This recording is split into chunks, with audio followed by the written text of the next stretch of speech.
Algo extraordinário está a acontecer neste momento dentro das paredes do Kremlin. Não nos campos de batalha da Ucrânia, nem nos corredores de Washington ou de Bruxelas, mas nas profundezas do centro nevrálgico do poder russo, algo está a quebrar.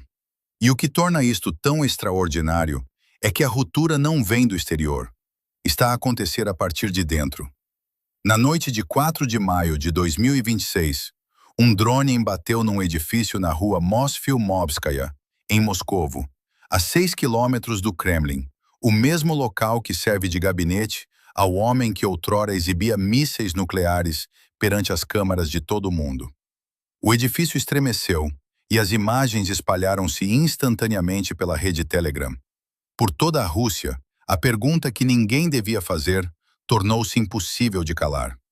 Se os drones ucranianos conseguem atingir um edifício a 6 quilômetros do Kremlin, o que é que os impede de ir mais longe? Esta questão seria suficiente para abalar qualquer líder, mas a realidade mostra-se substancialmente mais sombria do que um simples ataque de drone. De acordo com um relatório de inteligência produzido por uma agência europeia de espionagem, obtido e verificado de forma independente pelo meio de investigação russo e-Stories e corroborado pelo OCCRP, o maior temor de Vladimir Putin neste momento não é ser morto por um drone ucraniano. O seu maior receio é que alguém dentro da Rússia, um membro da sua própria elite, um dos seus generais ou alguém que se sentava à sua mesa, utilize um desses mesmos drones para executar o serviço. O homem que controla o maior arsenal nuclear do planeta encontra-se atualmente escondido num bunker na região de Krasnodar, porque não pode confiar nas pessoas que o rodeiam. Uma situação que se arrasta pelo menos desde o início de março de 2026. Desde esse período, o Kremlin e o próprio Vladimir Putin têm sido tomados por uma enorme preocupação com potenciais fugas de informação sensível,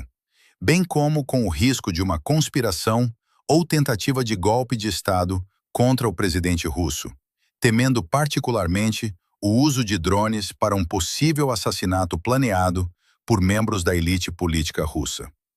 Esta fratura no sistema ocorre no modelo de poder construído sob o princípio da lealdade mútua assegurada, onde a regra consistia na proteção recíproca, sem que ninguém saísse das fileiras. Esse sistema está agora a romper-se de forma mais profunda do que o observado durante o motim de Prigozhin, em junho de 2023. A cadeia de acontecimentos remonta a 22 de dezembro de 2025,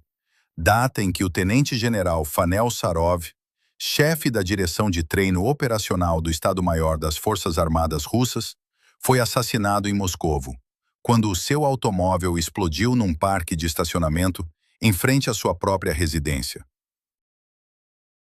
A morte de um oficial superior do comando militar na própria capital gerou preocupação imediata no Kremlin e desencadeou uma reunião de emergência 3 dias depois com os chefes das agências de segurança, evidenciando as primeiras grandes divisões internas entre o Estado-Maior, o FSB e a Guarda Nacional. O ambiente de tensão no topo da hierarquia de segurança russa agravou-se significativamente durante a reunião convocada por Vladimir Putin após o assassinato do tenente-general Fanel Sarov. No decorrer do encontro, o chefe do Estado-Maior-General, Valery Gerasimov, criticou duramente o diretor do FSB, Alexander Bortnikov, acusando o Serviço de Segurança de falhas catastróficas de inteligência por não ter antecipado nem evitado o ataque em plena capital. Gerasimov alertou que estes assassinatos direcionados estavam a gerar uma onda de medo e desmoralização profunda no seio das Forças Armadas russas. Em resposta, o diretor do FSB contestou as acusações, argumentando que é tecnicamente impossível prevenir de forma sistemática homicídios cirúrgicos desta natureza. O debate escalou com a intervenção do chefe da Guarda Nacional, Viktor Zolotov, que se dirigiu diretamente a Gerasimov para clarificar que os recursos sob o seu comando não podiam ser redirecionados para proteger oficiais do Ministério da Defesa, emitindo de seguida recomendações de segurança operacional que provocaram a indignação do chefe do Estado-Maior. Perante o confronto direto entre os três chefes de segurança mais poderosos do país, Putin optou por não destituir nenhum dos envolvidos, nem abrir uma investigação oficial imediata, limitando-se a pedir calma e a ordenar que todos apresentassem propostas de solução no prazo de uma semana. À margem desta reunião, o presidente russo reuniu-se em privado com o diretor do Serviço Federal de Proteção, a FSO, para expandir substancialmente o mandato desta agência de segurança pessoal. A lista de indivíduos sob proteção reforçada da FSO, que anteriormente se aplicava de forma restrita a Gerasimov, foi alargada para incluir 10 generais seniores, entre os quais 3 vice-chefes do Estado-Maior-General, o diretor do GRU, almirante Kostyukov, e o chefe do Centro Nacional de Gestão de Defesa. Esta medida colocou o topo do comando militar russo sob vigilância e proteção permanente de 24 horas por dia na própria capital. Paralelamente, o regime de vigilância estendeu-se a todos os funcionários que operam na proximidade direta de Putin, os quais ficaram proibidos de utilizar dispositivos ligados à internet ou transportes públicos. Foram instaladas câmaras de segurança nas residências privadas de cozinheiros, fotógrafos e guarda-costas presidenciais, garantindo que as deslocações diárias de funcionários, como as viagens de metro do cozinheiro pessoal, sejam monitorizadas e registradas. Operacionais da FSO realizam vistorias em larga escala com unidades sinotécnicas, e foram destacados agentes ao longo do rio Moscova para responder a potenciais ameaças aéreas. Este redirecionamento massivo do aparelho de espionagem para o controle interno afetou diretamente as operações regulares de combate à criminalidade. Um antigo oficial do FSB confirmou de forma independente que a sua unidade enfrentava sérias dificuldades para obter autorizações de escutas telefônicas em investigações criminais reais, uma vez que todo o equipamento de vigilância disponível foi canalizado para monitorizar os próprios membros do governo e outras agências estatais. De acordo com o relatório de inteligência europeu, este foco de paranoia institucionalizada coincide com uma mudança na atenção de Putin, que após 25 anos focado na NATO e nas decisões de Washington, concentra agora o seu escrutínio sobre a sua própria elite política, e em particular sobre o secretário do Conselho de Segurança e antigo ministro da Defesa, Sergei Shoigu. Shoigu, que partilhou décadas de proximidade pessoal e política com o presidente, acabou por ser responsabilizado pelas falhas logísticas, corrupção e elevadas taxas de baixas nos primeiros meses da invasão da Ucrânia,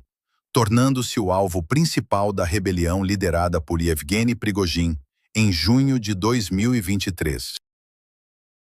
Embora essa revolta tenha sido suprimida e Prigozhin tenha morrido 2 meses depois numa queda de avião, a posição política de Shoigu sofreu danos permanentes, culminando no seu afastamento do Ministério da Defesa em maio de 2024. Apesar da transferência para o Conselho de Segurança ter sido apresentada pelo Kremlin como uma promoção formal, o relatório de inteligência revela que Shoigu mantém uma influência significativa no alto comando militar devido a redes de influência e clientelismo cultivadas ao longo de 2 décadas. O cenário agravou-se a 5 de março de 2026 com a detenção de Ruslan Salykov, antigo primeiro vice-ministro da Defesa e aliado próximo de Shoigu, sob a acusação de desvio de fundos. Esta detenção seguiu-se a uma série de investigações sistemáticas que já tinham visado quase todos os antigos adjuntos de Shoigu, um processo interpretado internamente como um cerco político e uma violação direta das garantias informais de imunidade que historicamente protegiam a elite russa. A quebra deste acordo tácito de proteção aumentou a probabilidade de o próprio Shoigu vir a ser alvo de um processo criminal, gerando um foco de instabilidade estrutural, dado o seu conhecimento profundo do aparelho militar e os motivos acumulados para se sentir ameaçado pela liderança do Kremlin. O impacto destas purgas administrativas e militares fez-se sentir também no setor civil com a deserção, no final de abril de 2026, do antigo vice-ministro dos Recursos Naturais, Denis Bau, que após ser demitido do cargo, fugiu para os Estados Unidos através de uma rota que incluiu passagens por Minsk e Tbilisi, sinalizando um padrão de fuga por autoproteção que começa a estender-se à classe administrativa russa. A instabilidade interna e o clima de forte vigilância em Moscovo refletiram-se de forma direta nas celebrações do Dia da Vitória, a 9 de maio de 2026. Pela primeira vez desde 2008, o desfile militar na Praça Vermelha foi realizado sem a participação de veículos militares, tanques, blindados ou sistemas de mísseis balísticos intercontinentais. A justificação oficial apresentada pelo Kremlin atribuiu a ausência de equipamento técnico às necessidades operacionais na linha da frente. Mas a decisão representou uma ruptura drástica com a tradição da era Putin de utilizar o evento para projetar poderio militar. O contraste com o ano anterior foi assinalado por observadores internacionais, dado que a 9 de maio de 2025, o desfile contou com a presença de 27 chefes de Estado, incluindo o presidente chinês Xi Jinping, e a exibição de sistemas de armamento pesado. Em 2026, a presença internacional reduziu-se drasticamente, tendo o presidente da Bielorrússia, Alexander Lukashenko, sido o único líder a confirmar e a registrar comparência no palanque oficial. As restrições de segurança na capital russa foram severas no período que antecedeu o desfile, com o encerramento de ruas, perturbações na rede de internet móvel e limitações no acesso a serviços de mensagens de texto por motivos de segurança pública. Atiradores especiais foram posicionados nas torres do Kremlin e postos de controlo foram distribuídos pelo centro da cidade, enquanto agentes da FSO patrulhavam o rio Moscova. O receio em relação a ataques de drones foi acentuado pelo impacto registrado a 4 de maio na rua Mosfilmovskaya, confirmado publicamente pelo presidente do município de Moscovo, Sergei Sobyanin. No plano regional, 11 regiões da Rússia Central e Oriental cancelaram por completo as celebrações públicas por razões de segurança. Na República da Chuvatia, um ataque de drone na capital regional, Cheboksary, causou 2 mortos e 37 feridos, forçando o cancelamento dos atos oficiais, cenário que se repetiu na Crimeia anexada, onde um ataque resultou em 5 vítimas mortais no mesmo dia. A cerimônia na Praça Vermelha ficou reduzida a 45 minutos de desfile apeado, integrando contingentes de soldados da Coreia do Norte, apresentados pela locução oficial como forças que prestaram apoio no combate na região de Kursk. No teatro de operações, os dados oficiais de abril de 2026 indicam um recuo das forças russas, com uma perda líquida de 116 km² de território controlado, assinalando a primeira perda desta natureza desde a incursão ucraniana na região de Kursk em agosto de 2024. O ritmo médio de avanço diário das forças russas nos primeiros 4 meses de 2026 fixou-se em 2,9 km² por dia, representando uma queda significativa face aos 9,76 km² registrados em período homólogo de 2025. Em termos demográficos e sociais, estimativas ocidentais apontam para que a Rússia tenha atingido cerca de 1 milhão de baixas militares, entre mortos e feridos, desde o início do conflito até ao final de fevereiro de 2026, com o impacto das exéquias a concentrar-se predominantemente nas repúblicas étnicas e regiões periféricas da Federação. No plano estatístico interno, as sondagens oficiais indicam uma descida nos índices de aprovação de Vladimir Putin, que recuaram do patamar dos 77% para a fasquia dos 65%. A conjuntura internacional reflete igualmente o impacto do atual cenário no Kremlin.